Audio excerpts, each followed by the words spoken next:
All right, men, welcome to today's episode, How to Repair Your Marriage No Matter How Bad It Is. My name is Mike Frazier, MD, and I help high achieving men save their marriage. So I wanted to read you guys a reflection that one of our most recent graduates of the Strongman system left. So he says, my life had become miserable over the past several years. I had given up my friends and hobbies. I worked 2 jobs to support my family, became resentful of my wife for having to do so to support her overspending. Okay. Common complaint in marriages, right? This money stuff. In my time off, I relied on my wife for my happiness, which over time I was no longer getting. Okay. Also common, right? We can be really emotionally dependent on our wife. I was not a strong enough man to ever communicate to my wife that I was unhappy. Just tried to keep the peace. Also very common.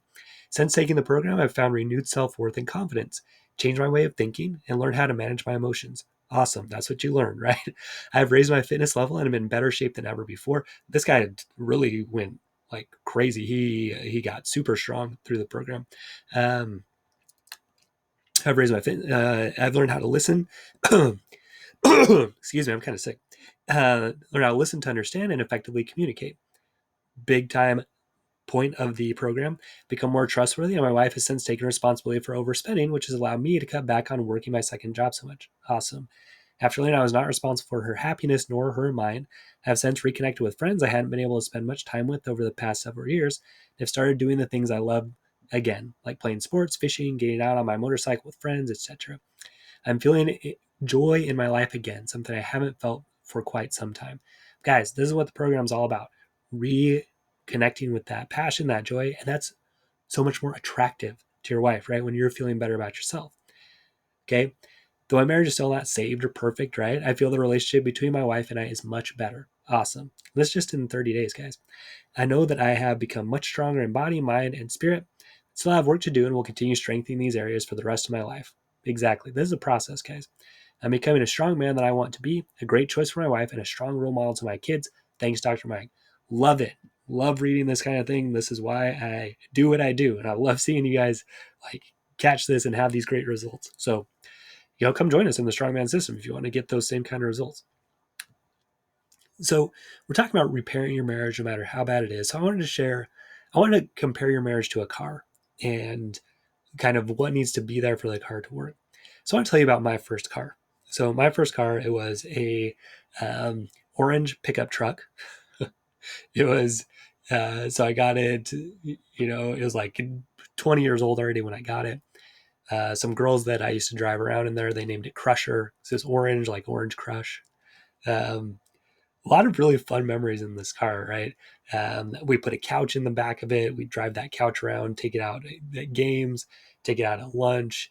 Um, it was a funny car. It was a great car to have. And I look back on it and really, you know, I love thinking about the times with that car. But, but the problem with this car is that a lot of times it would not start. Okay. I'd get stranded places, have to call people. Back then, like I didn't really have a cell phone, right? So you had to like figure out how to get a hold of somebody. I remember one time, like my car wouldn't start and like running down a hill, like my eyes were like bobbling because it was like such a steep decline down the hill, trying to catch somebody that had just left, like come back and pick me up. So, you know, although that car was really fun, I wouldn't want it back right now. Right? Because it wouldn't perform its primary function, right? It wouldn't start, it wouldn't take me anywhere. Okay. So your marriage, right? It can be like rocky, or if you're dealing with infidelity or something, like that's dramatic and it's fun and there's lots of like highs and then there's lots of lows. But the starter of a car, the starter of a marriage is honesty. Okay. So like if you're not consistently honest, that's like your car doesn't consistently start and your wife doesn't really want to be around that. So this is the main repair that you need to make to your marriage, right? You need to be honest in your marriage. So John Gottman, a big time marriage researcher, he says that the very most attractive trait to women is trustworthiness. Okay. And so we're going to split that into a few areas, but just think about that for a minute, right? The starter of the car, right? It's being honest, being trustworthy, or in other words, being honest, someone that follows through with your promises. That's what's most attractive to women. Okay. They need to be able to depend on you to feel safe around you. Okay. So Again, honestly, we want to split into a couple things. One is just keeping those promises that you make. So a big one in marriage is sexual fidelity. Okay. So if you have been unfaithful, right, that was a big breach of trust. It does a lot of damage. Okay. That's definitely the starter's not working in that. Okay. Prioritizing your wife. If you haven't really done that over time, when you get married, your wife kind of thinks she's going to be the most important person in your life. Okay. If you haven't done that, if it's been, a long time and you haven't done that, okay, she can start feeling like, hey, he didn't really keep his promise. But another one that we sort of overlook is being honest even when it's difficult to be honest. A lot of times sexual infidelity, it comes from someone failing to be honest. Like in this testimonial we just read, he had a hard time bringing stuff up with his wife because he didn't want to rock the boat. And so he just started being miserable without telling anybody. Okay, this is common. This happens. So we want to start being honest even when it's difficult. So that can be admitting mistakes that we have made or continuing to make, right? That's even hard to say, yeah, not only did I make mistakes in the past, but I'm still making them. I just made that mistake again yesterday, right? When we can do that, that shows our wife, hey, like this guy's actually being honest. Okay, this car starts, right? That's a repair you can make. The other one is bringing up difficult issues that need to be brought up, okay? Again, this is where a lot of couples don't do a very good job is they just shove these issues under the rug that need to be brought up about money, sex, in-laws, parenting, religion, housework, right? They're frustrated, and then they blow up or they have an affair, right? Because they never brought up what wasn't working. They just kind of suffered in silence until they sort of did something really problematic. Now, a lot of guys, they kind of think, well, especially if they've been unfaithful and they're coming now and trying to repair the marriage, they kind of think, well, I just kind of have to do everything her way for a while, right? To kind of make up for things. And yeah, that's kind of true. But to really make a marriage work, right? You need to bring up the things that are hard, right? You need to say, hey, I don't really like the way the money's being spent. Hey, our sexual relationship, it's not really where I want it to be. Okay. With the in-laws, it's not how I like it. With parenting, I don't really like how we're splitting things. With religion, I don't like how things are settling. With housework, right?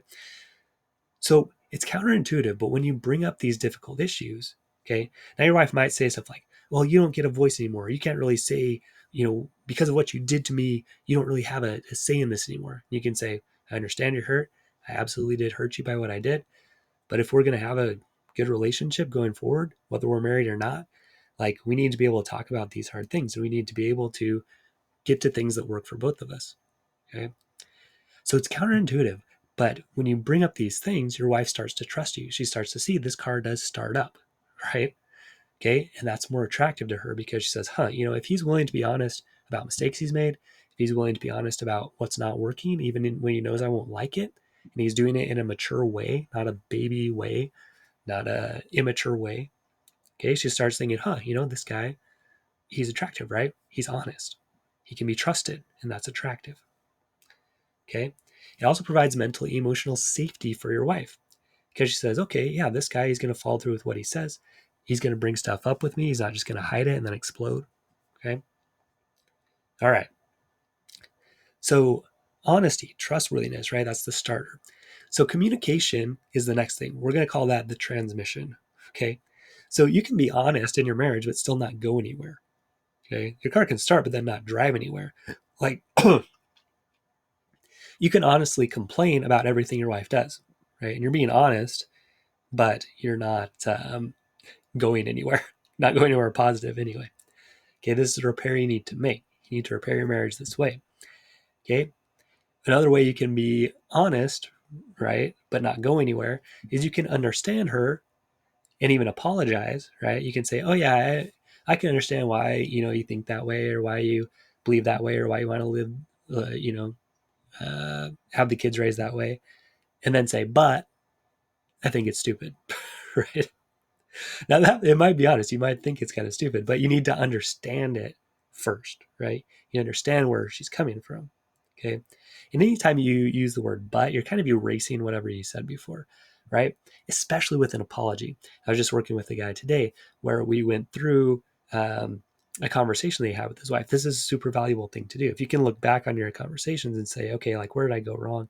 But this is a place where he just kept going wrong in this conversation is he'd, kind of say, yeah, I understand where you're coming from, but, this is why you're wrong, basically.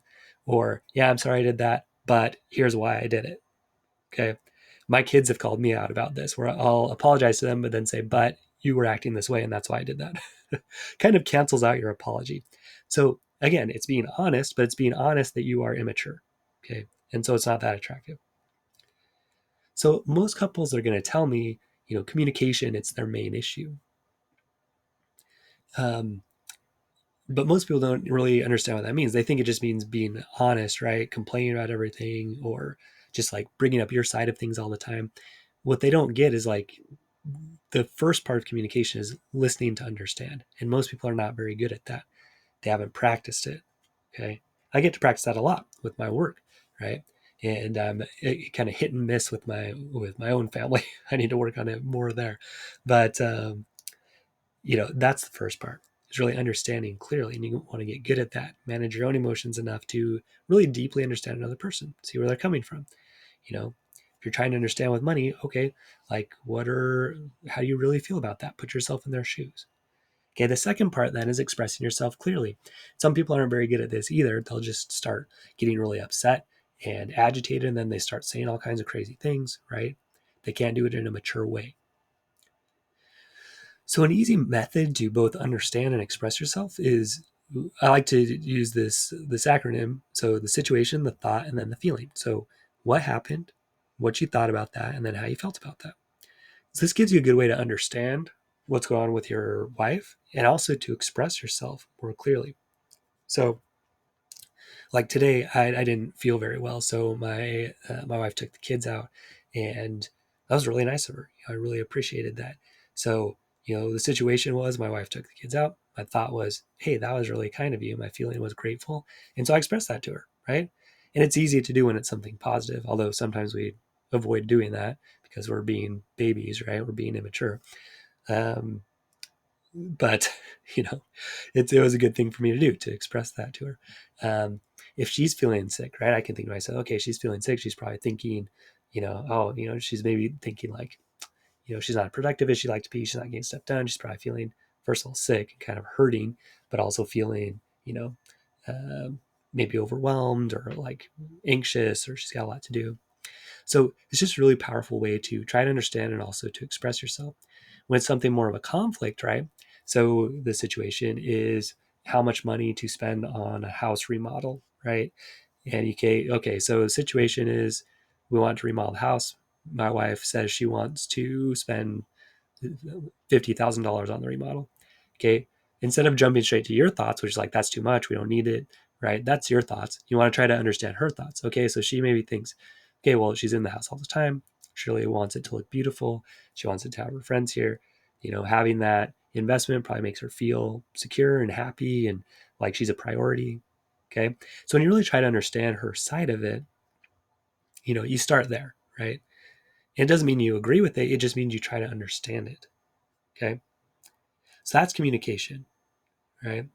So you want to understand her and express yourself well and maturely, right? Don't be honestly an idiot, right? Don't communicate that you're an emotionally immature baby, right? You can communicate that honestly, but it just won't be attractive, right? So the communication piece is being able to understand her in a mature way, express yourself in a mature way. So then intimacy, I'm going to call the drive. Okay, your car's working, you've got trust, you've got communication. You add intimacy to that, man, you got an amazing marriage right there. So when you do have honesty and communication, your car, it is moving, right? You've got the starter, it's started up, you got the transmission, it's driving, okay? And some couples, they stay here for a long time. They're honest with each other for the most part, right? They communicate pretty well, okay? Usually though, what's missing is they're kind of hiding some of the dissatisfaction, right? They're kind of brushing things under the rug. They're kind of keeping the peace. I like to say it takes sparks to make a fire. A lot of times these conflicts, right, that's what leads to more passion and intimacy. So a lot of couples, they say, yeah, we're pretty honest with each other. We're not cheating on each other, but, and we talk pretty well. We kind of manage business affairs pretty well. But, that spark is missing is what they'll say.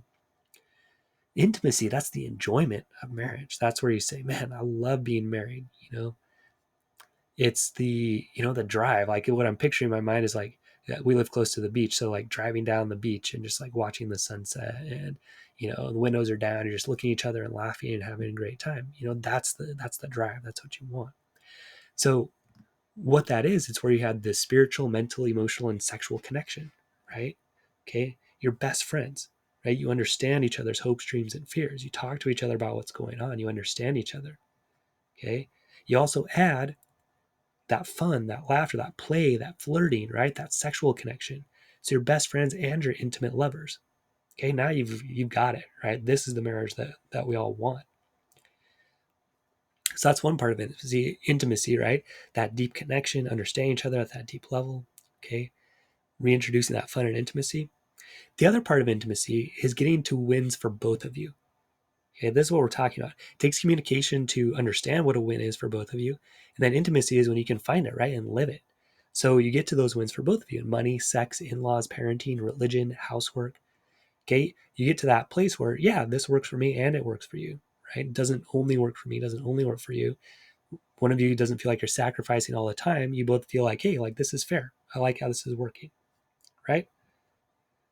So to get to these wins, right, it requires trustworthiness, because you both need to, let's say with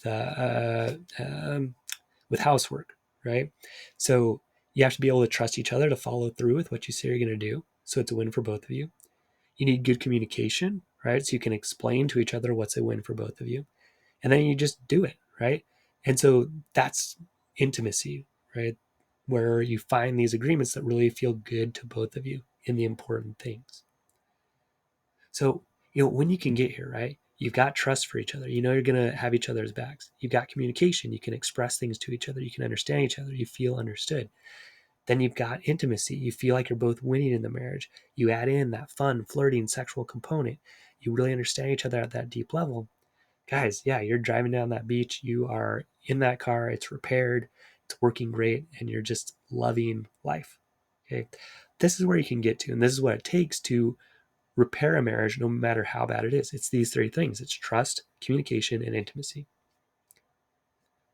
So, as a review, how do you fix that car? So, number one is being brutally honest about the defects of that car, right?